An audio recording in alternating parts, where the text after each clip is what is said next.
challenging, but the good thing is that we have still enough good players available, and maybe one of them or two of them have to play in positions they usually don't do. But yeah, that's what we have to accept. Hi Arne, you've spoken a lot about the ability of the benefits of playing with the lead, and a big part of that is making a fast start. In comparison to last season, Liverpool haven't made as many fast starts. I think it's only once in 17 games Liverpool scored in the first half an hour of a game compared to 22 times just in the league last season. What do you think that's down to, and how do you think you can get that back? I wasn't aware of that stat, although I am aware that we mostly go 1-0 down instead of 1-0 up recently. I cannot give you an explanation for that at this moment of time. I maybe need a little bit more time to think about it, but it does have an impact on a game because, I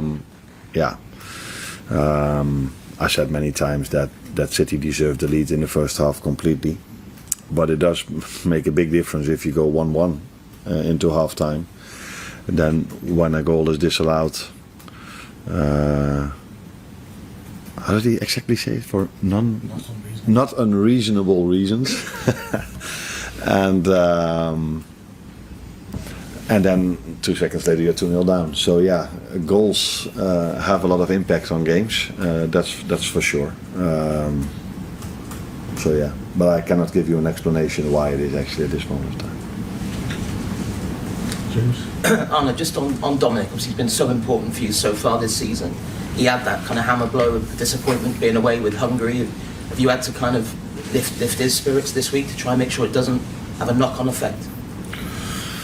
No, we did talk about it.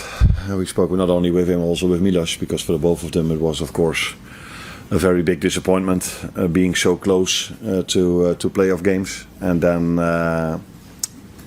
then going out in the extra time, which was fair because I checked it. I was curious to see if there would have been a substitution in that 5 minutes, but I think there were 2.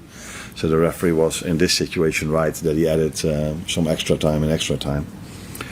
Yeah, then it's really hard that you concede, especially because you on the other side you see rubber, what it means to a country and to a player that haven't qualified for so long, and the same would have been for Hungary, of course. Although playing playoff games doesn't mean you will qualify, but it gives you a chance. And I asked him, is there now still a chance? Because I don't have a clue what's happening. But Alexander Isak with Sweden, they have 1 point out of 5 or 6 games, but they still have a chance to go to the World Cup because they won Group C of the Nations League, where Hungary was in Group A, and they did not win that, of course, so they are not involved. So it's hard for him that they've actually had quite a good season or 2 seasons with the national team, being in Group A of the Nations League and picking up quite a lot of points in their group, but not qualifying. Yeah, it's hard, but.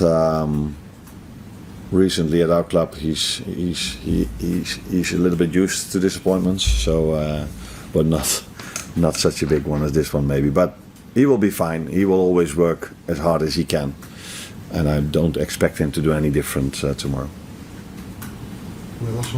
Hi Arne, Adrian Canati spoke about his contract situation during the international break. Is there any more developments on that, and is he a player who'd like to keep beyond the end of the season? I couldn't hear you very good. Did he talk about it or? Canate talked about it to the French media. Okay. So is there any developments on that front? Is he a player who'd like to keep beyond the end of the season? I haven't heard that, but yeah, my answer would probably be the one you expect.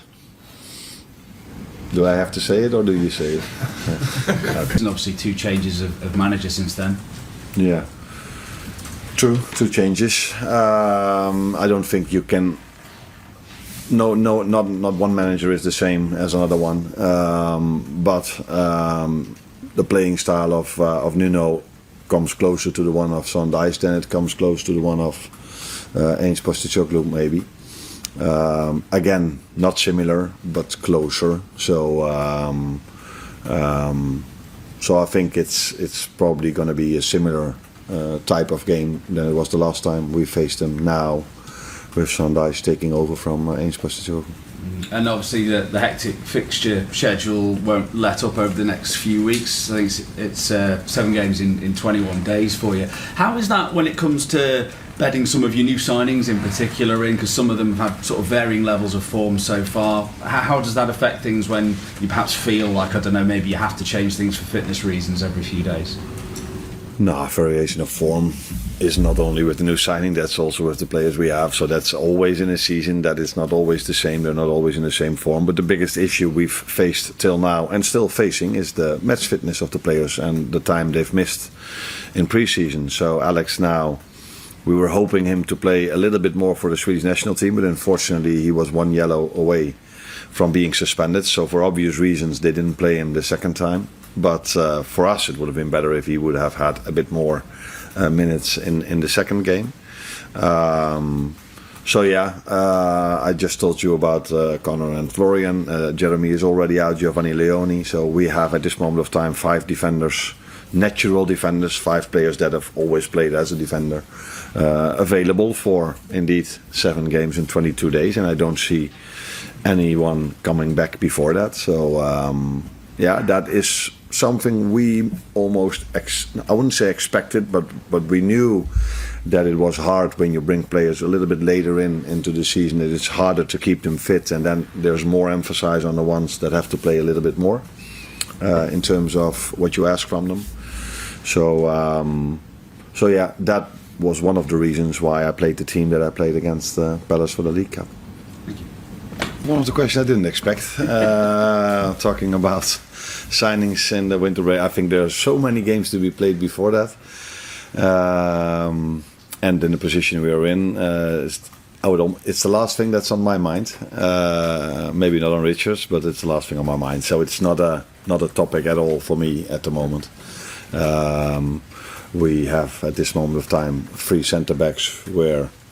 With Joe Gomez included, of course, and maybe Ryan and Wata who can play in that position. So maybe you are not aware of it yet, but we have other positions at the moment where which is a bit more of an issue. In terms of results, then, how perfect do you feel you have to be if you are to retain the title now?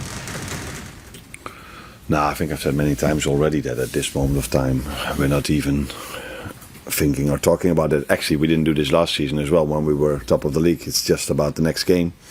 And I've said many times last season, and I say this season again as well, the best way to judge a league table is after 38 games, but the next best thing in my opinion is after 19 games.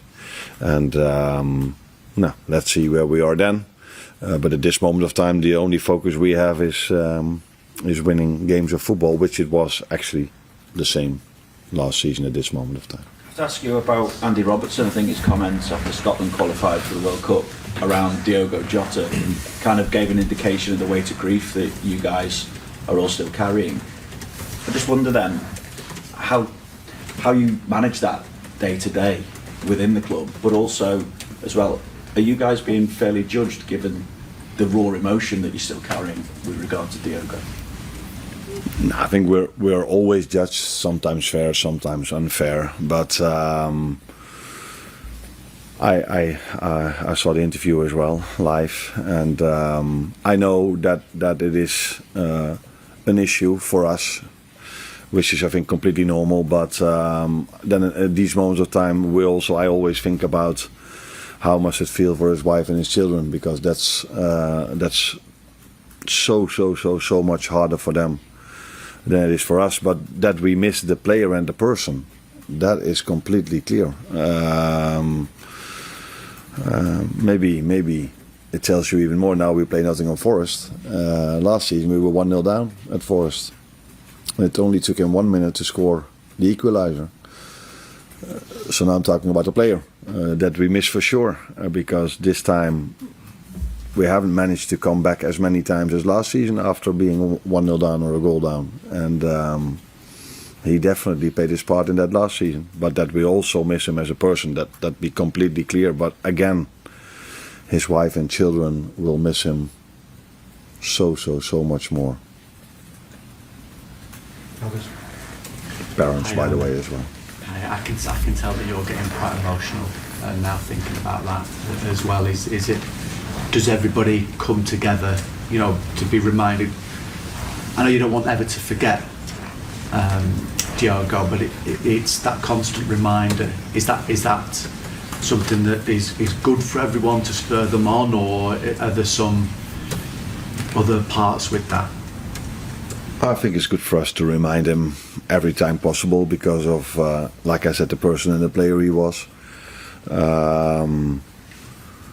But it's impossible to measure what it does to the players and then to measure what it does to our results. So the last thing I would do is to use it as an excuse, because I don't know. What I do know is that we miss the player. That's 100% sure. And we also miss the person, but I cannot measure what that has an impact on our performances, let alone on our results. So that's impossible for me to say, and we will never use it as an excuse, because that doesn't feel right. Can I ask you about team news? Alisson, just wondering where he is. Andy Robertson himself, I don't know if he trained yesterday. Alexander, and the update maybe is on Jeremy as well. Robert didn't train for private reasons. That's the way you say, yeah. But he will be with us today. Alisson trained last week and this week, so he will be able to play tomorrow if things work out well today again. But we do have some issues after the international break, unfortunately. So Conor Bradley is not able to play.